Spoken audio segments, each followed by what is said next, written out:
Assalamualaikum warahmatullahi wabarakatuh. Selamat pagi mahasiswa sekalian. Insya Allah 8 minggu ke depan kalian akan berjumpa dengan saya selaku pengampu mata kuliah pemantapan kemampuan profesional. Mahasiswa sekalian, mungkin di antara mahasiswa ada yang belum kenal dengan saya. Sebelum perkuliahan ini kita mulai, sebelum kegiatan tutorial kita mulai, saya perkenalkan diri. Sesuai dengan slide yang ada pada PowerPoint, nama saya adalah Dr. Andes Hadi Mulyadi MPD dari Pokjar Kaya Agung. Alhamdulillah diberi kepercayaan untuk mengasuh mata kuliah pemantapan profesional. Mahasiswa sekalian, sebelum kita masuk ke materi, ya, ke depan nanti mata kuliah ini sifatnya bimbingan mandiri nanti ya. Jadi kita secara daring kegiatan perkuliahannya, nanti mahasiswa juga melakukan penelitiannya juga secara daring nanti. Nanti ada beberapa tahapan yang bisa dilakukan nanti, baik itu dalam perencanaan, kemudian lagi ada juga membuat video pembelajaran untuk ditampilkan kepada siswa, kemudian lagi dianalisis, dan hasil capaiannya nanti adalah mahasiswa nanti akan membuat laporan penelitian tindakan kelas. Atau kalau di dalam mata kuliah ini laporan PKP. Tapi intinya itu sama ya. PTK itu adalah yang kita lakukan nantinya adalah membuat laporan penelitian tindakan kelas. Nah, jadi hasilnya itu nanti ya membuat laporan penelitian tindakan kelas. Dan satu lagi, mata kuliah pemantapan kemampuan profesional ini hasil yang lain nanti adalah mahasiswa diharapkan nanti mampu juga membuat karya ilmiah. Ya, karya ilmiah itu dari mana? Diambil dari laporan ini tapi dibuat dalam bentuk jurnal. Nah, nanti selengkapnya mungkin ada tersendiri untuk karil namanya, mata kuliah karil, ada bimbingan tersendiri. Tapi kalau dilihat secara sekilas seperti satu kesatuan antara mata kuliah pemantapan kemampuan profesional dengan karya ilmiah, karena hasilnya itu adalah apa yang sudah dilakukan pada mata kuliah pemantapan kemampuan profesional. Jadi laporannya itu diubah dalam bentuk karya ilmiah, itu yang diupload nanti ya. Baiklah mahasiswa sekalian, sebelum kita masuk ke tahapan-tahapan membuat laporan dan sebagainya, karena ini adalah pertemuan pertama, maka saya jelaskan dulu gambaran singkat tentang mata kuliah pemantapan kemampuan profesional.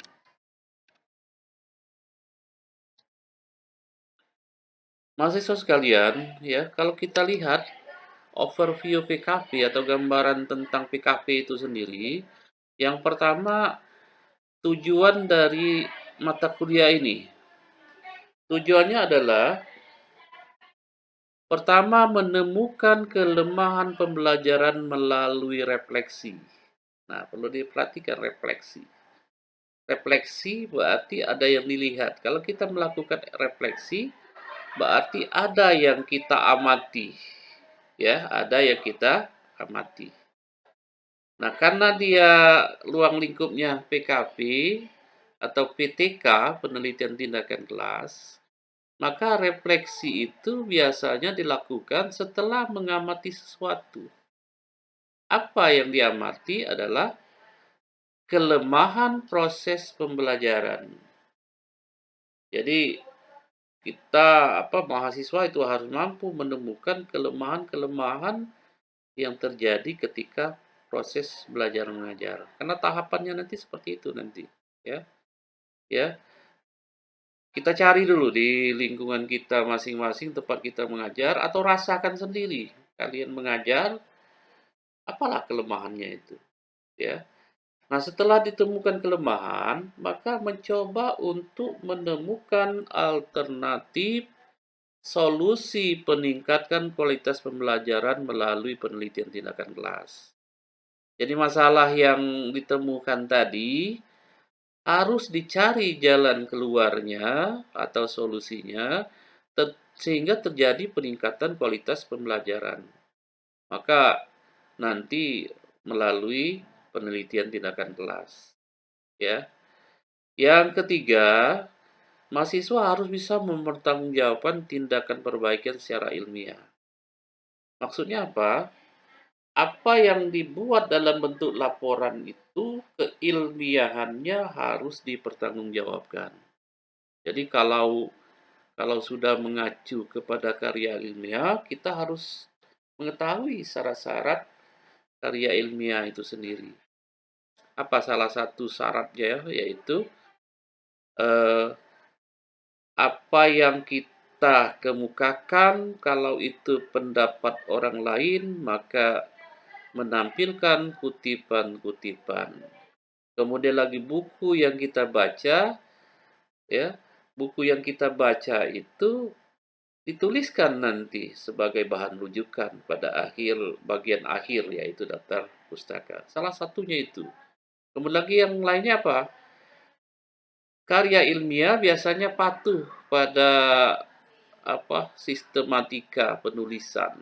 Jadi urutan-urutannya ya dari pendahuluan sampai ke penutup itu harus berdasarkan pedoman yang sudah dikeluarkan oleh institusi tertentu. Karena kita ini eh, melalui cakupan penelitian tindakan kelas universitas terbuka, maka pedomannya adalah modul yang sudah mahasiswa punyai. Kemudian yang berikutnya materi. Nah, apa saja materi yang ada dalam mata kuliah ini? Yang pasti yang pertama adalah penelitian tindakan kelas. Saya yakin ya mahasiswa PGSD semester 8 kalau saya lihat ini, kalian sudah pernah mengambil atau mengikuti tutorial penelitian tindakan kelas. Nah, sebenarnya apa yang dilakukan pada mata kuliah penelitian tindakan kelas itu aplikasinya adalah pada mata kuliah pemantapan kemampuan profesional, ya. Masih ingat kalian ada tahapan-tahapan dalam penelitiannya itu, ya, yang harus digunakan, ya, karena kita menggunakan penelitian tindakan kelas. Tahapan-tahapan penelitian pada penelitian tindakan kelas itu harus diikuti. Itu ya. Kemudian lagi yang kedua, pembelajaran bidang studi. Ya, perencanaan, pelaksanaan, penilaian, perbaikan pembelajaran. Nah, pada mata kuliah ini ya mengacu kepada bidang studi apa yang mau kita laksanakan penelitiannya itu. Atau kalau di PAUD mungkin cakupan materi apa yang berhubungan dengan apa yang mau kita buat penelitian tindakan kelasnya itu, ya. Maka selalu dimulai dengan perencanaan, pelaksanaan, pada akhirnya ada penilaian perbaikan pembelajaran. Yang ketiga adalah inovasi pembelajaran. PTK ini sudah barang tentu merupakan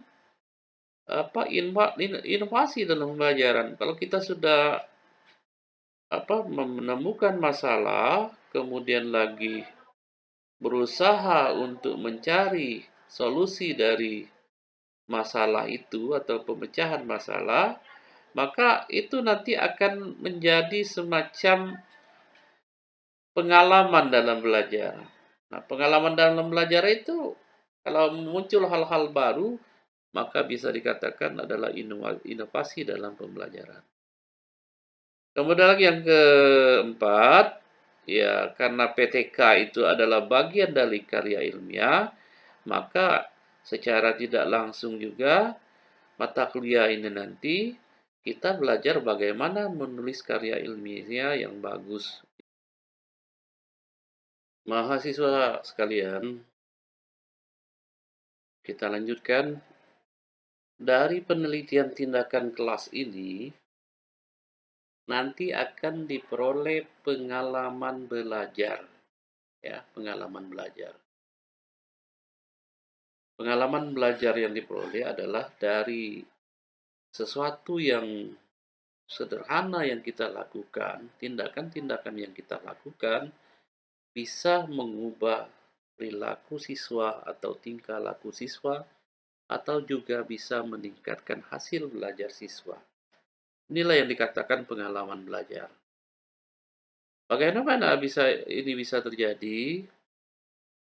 Ini bisa kita lakukan dengan tahapan-tahapan yang bisa kalian lakukan sendiri. Yaitu yang pertama, belajar mandiri.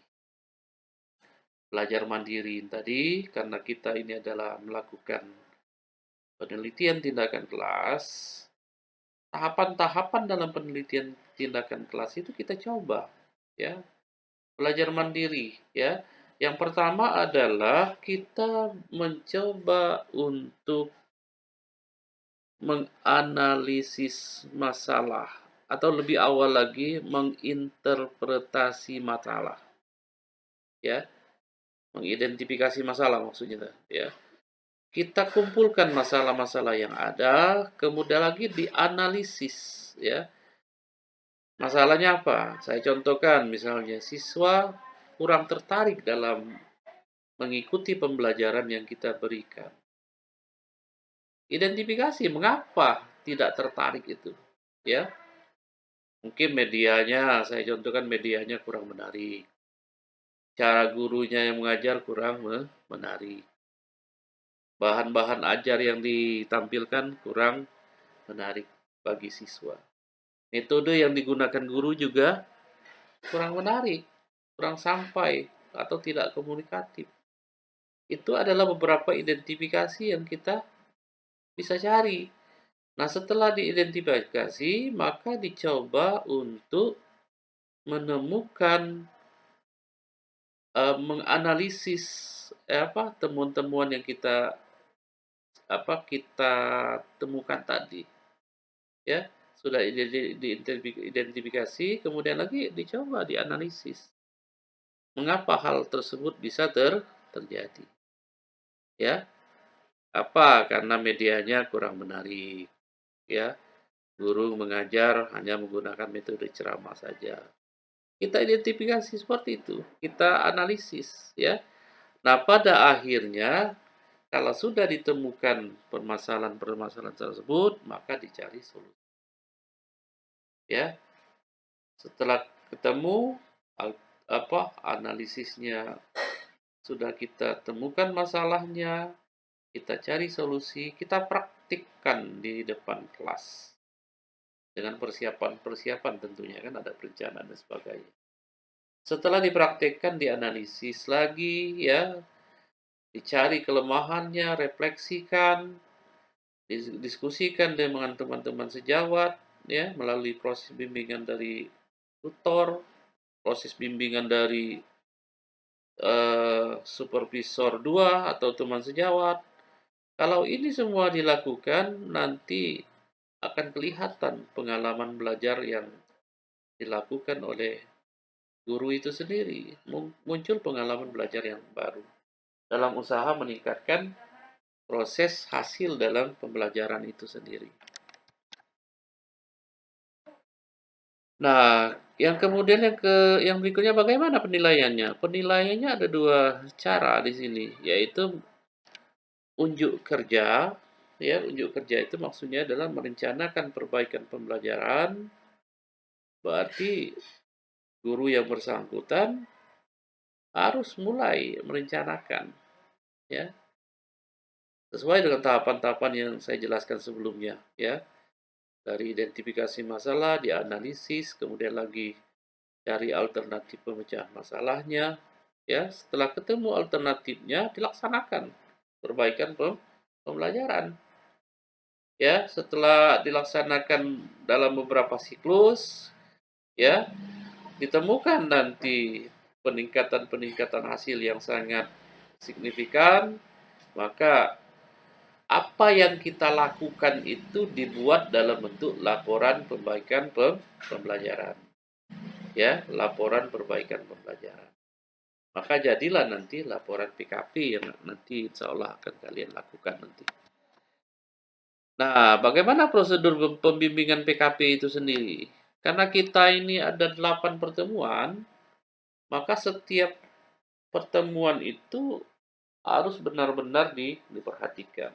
Ya, misalnya kita lihat pertemuan pertama adalah orientasi PKP dan praktek refleksi. Hari ini ya kita melaksanakan ini. Saya jelaskan bagaimana gambaran singkat tentang mata kuliah PKP, kemudian lagi apa yang harus kita lakukan. Nanti saya contohkan ya, semacam video pembelajaran yang singkat untuk kalian amati dan dari hasil itu maka kita akan praktikkan nanti ya. Setelah dari pulang ini ada tugas mandiri yang harus kalian lakukan yaitu melakukan refleksi pembelajaran, menuliskan hasil refleksi. Kemudian lagi minggu depan pertemuan kedua apa yang kita lakukan yaitu pembahasan hasil refleksi. Video pembelajaran yang kalian buat nanti di rumah kita bahas secara bersama-sama di sini. Kita refleksikan apa kelemahan-kelemahannya untuk diperbaiki nanti sehingga bisa dilaksanakan penelitian tindakan kelas ya dalam hal membuat laporan PKP nantinya. Yang kedua adalah penyusunan RPP perbaikan dan instrumen pengamatan pembelajaran. Minggu depan ini yang akan kita laksanakan ya.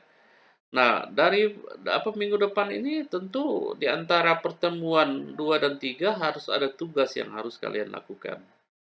Yang pasti adalah menyusun RPP perbaikan, instrumen pengamatan pembelajaran. Pertemuan ketiga yang kita lakukan adalah review dari RPP perbaikan dan instrumen pengamatan. Yang kedua, pembahasan pelaksanaan perbaikan pembelajaran. Yang ketiga, informasi penilaian praktik perbaikan pembelajaran.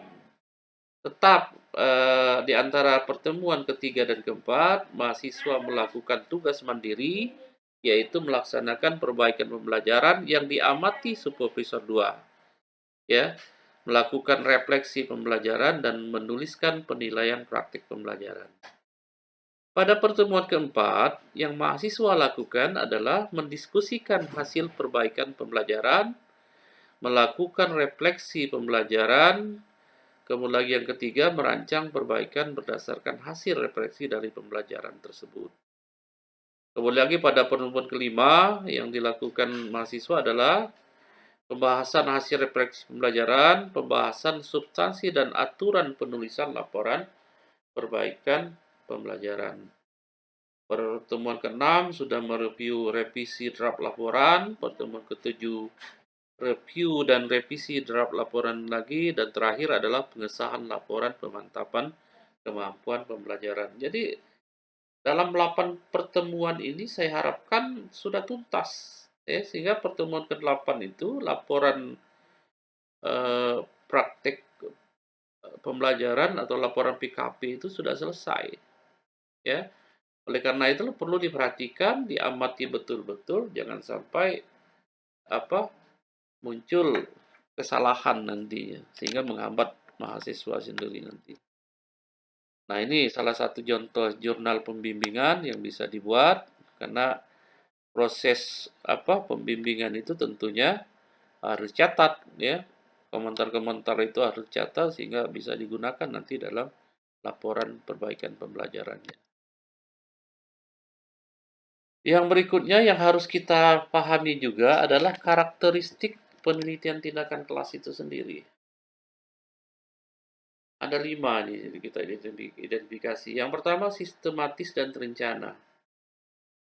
PTK ini sistematis, ada terencana karena kalau kita lihat kan bagian-bagiannya itu sudah terstruktur, harus teratur. Dari perencanaan sampai pada refleksi sudah tersusun dengan baik, ya. Kemudian yang kedua, tindakan perbaikan. Ada tindakan perbaikan. Tindakan ini adalah solusi yang kita tawarkan tadi. Solusi yang kita tawarkan menggunakan media, menggunakan Mahasiswa sekalian, yang ketiga adalah bahwa PTK ini dilakukan oleh guru di kelas sendiri, ya, sesuai dengan karakteristik dari PTK itu. Yang menjadi sampelnya itu adalah kelas itu sendiri. Nah, yang keempat adalah perbaikan kinerja guru. Kalau kita melakukan penelitian tindakan kelas, secara otomatis kita berusaha untuk meningkatkan kinerja kita masing-masing. Guru yang rajin melakukan penelitian tindakan kelas, berarti dia sudah terbiasa untuk meningkatkan kinerjanya. Nah, pada akhirnya juga yang diharapkan yang kelima, yaitu peningkatan kualitas pembelajaran. Kalau ini dilaksanakan, insya Allah ya, peningkatan kualitas pembelajaran bisa dilaksanakan. Nah, kemudian yang berikutnya, PTK ini memiliki keterbatasan-keterbatasan. Apa saja keterbatasannya itu? Yang pertama adalah validitasnya masih diragukan. Ya, mengapa diragukan? Karena penelitian tindakan kelas ini adalah penelitian yang paling sederhana. Karena fokusnya adalah satu kelas saja, ya. Dan hasil yang diharapkan itu adalah progres tentang peningkatan kemampuan dari siswa itu dalam belajar. Itulah maka dikatakan validitasnya masih ragu. Tapi kalau kita melaksanakannya dengan benar, dengan jujur, insya Allah hal-hal yang meragukan itu bisa dihilangkan. Yang kedua, keterbatasan PTK tidak dapat melakukan generalisasi. Jadi keberhasilan penelitian tindakan kelas di satu kelas belum tentu bisa diimbaskan pada kelas yang lain atau kelas-kelas yang lain yang banyak misalnya kan. Yang ketiga, guru bertindak sebagai pengajar dan sekaligus sebagai peneliti. Nah, ini yang salah satu ciri khas yang sekaligus keterbatasan dari PTK itu sendiri. Lalu bagaimana tahapan prosedur PTK?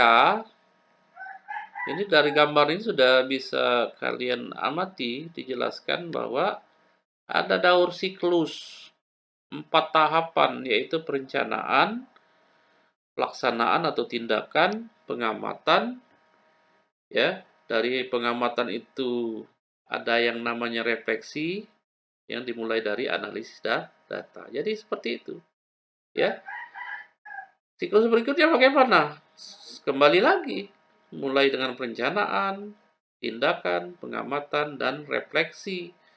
Kalau sudah ada progres peningkatan yang sangat signifikan, ya, pada pertemuan berikutnya itu, siklus berikutnya itu, maka bisa saja bahwa kita katakan PTK-nya berhasil. Nah, ini tahapannya, perencanaannya, identifikasi analisis masalah, mengembangkan alternatif tindakan, membuat rencana, mempersiapkan intervensi pengumpulan data. Ada teori ya, acuannya kalau mengembangkan alternatif tindakan itu teori, pendapat pakar, referensi, dan pandangan supervisor. Ini ya, identifikasi masalah tadi. Ya, masalah itu sendiri muncul karena ada kesenjangan pembelajaran yang berkualitas dengan fakta dalam pembelajaran di kelas. Karena ada kesenjangan perbedaan maka menimbulkan masalah. Bagaimana solusinya? Ya fakta dalam pembelajaran itu yang harus kita perbaiki ya sehingga meningkatkan kualitas pembelajaran. Ya, faktor penyebabnya itu harus dicari sehingga ini yang dikatakan analisis masalah. Jadi kalau mengatakan analisis masalah itu apa? Adalah analisis masalah itu adalah faktor penyebab dari masalah itu sendiri. Nah, untuk mengatasinya bagaimana? Ya, kita carikan alternatif tindakannya. Tindakan melalui bisa bersumber pada teori-teori, mungkin ada teori yang bagus untuk diterapkan sehingga adanya perubahan tingkah laku, pendapat ahli, referensi, pandangan supervisor, dan sebagainya. Saya kira hanya ini ya yang dapat saya sampaikan. Selanjutnya ini ada video pembelajaran yang bisa kalian tonton untuk digunakan nantinya sebagai perbaikan dalam pembelajaran ya, analisis ya. Jadi ini bisa digunakan untuk bahan analisis bagi kalian. Silakan diamati. Assalamualaikum warahmatullahi wabarakatuh. Selamat pagi anak-anak ibu. Apa kabar di rumah? Sebelum kita berdoa, kita tepuk dulu ya. Tepuk semangat. Tepuk semangat. Semangat. Semangat. Oke, sekarang kita berdoa. Yuk, sebelum kita belajar, kita harus berdoa dulu. Yuk, doa yuk. Bismillahirrohmanirrohim. Rabbi zidni ilman warzuqni fahman. Amin. Nah, sekarang kita masuk di kegiatan. Yuk kita melompat bersama Ibu Dwi keluar. Ayo. Nah, sekarang kita melompat ya. Bagaimana cara melompatnya? Sekarang ikuti Ibu Dwi. Tangan di pinggang, kita melompat. 1, 2, 3, 4, 5. Selesai. Nah, anak ibu tadi sudah kita melompatkan 1 sampai 5. Sekarang kita masuk ke inti. Ibu punya geometri. Nah, sekarang ada bentuk segitiga, persegi 4 panjang, persegi, dan lingkaran. Sekarang kita bikin rumah. Bagaimana caranya membuat rumah dari geometri ini? Sekarang lihat gambar ibu yang sudah buat. Sekarang kita buat nak ya di rumah ya. Sekarang kita tempel ini dulu. Tempel persegi panjang. Sekarang persegi.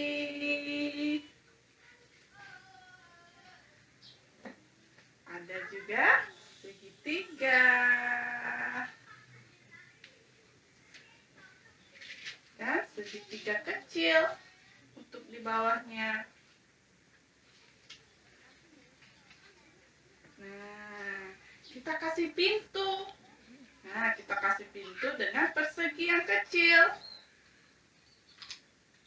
Di sini kita kasih. Sekarang persegi panjang yang kecil. Di sini. Sekarang kita kasih variasi dengan bentuk lingkaran. Tuh, kita kasih bentuk lingkaran di sini. Selesai, jadi deh. Nah, anak-anak bisa kan bikinnya di rumah? Oke? Oke, sekarang sebelum kita tutup, kita doa dulu ya anak-anak ya di rumah. Sebelum kita berdoa, kita tepuk semangat lagi. Tepuk semangat. Semangat. Sekarang kita berdoa. Bismillahirrohmanirrohim. Subhanaka Allahumma wa bihamdika asyhadu an la ilaha illa anta astaghfiruka wa atubu ilaik. Bismillahi tawakkaltu 'alallahi la haula wala quwata illa billah. Shadaqallahul azim. Ibu ucapkan wassalamualaikum warahmatullahi wabarakatuh. Nah, demikian mahasiswa sekalian, jadi silakan diamati videonya. Insya Allah nanti minggu depan akan kita bahas dengan tugas yang kalian kerjakan tadi. Ya, saya akhiri ya. Selamat siang ya, selamat istirahat. Assalamualaikum warahmatullahi wabarakatuh.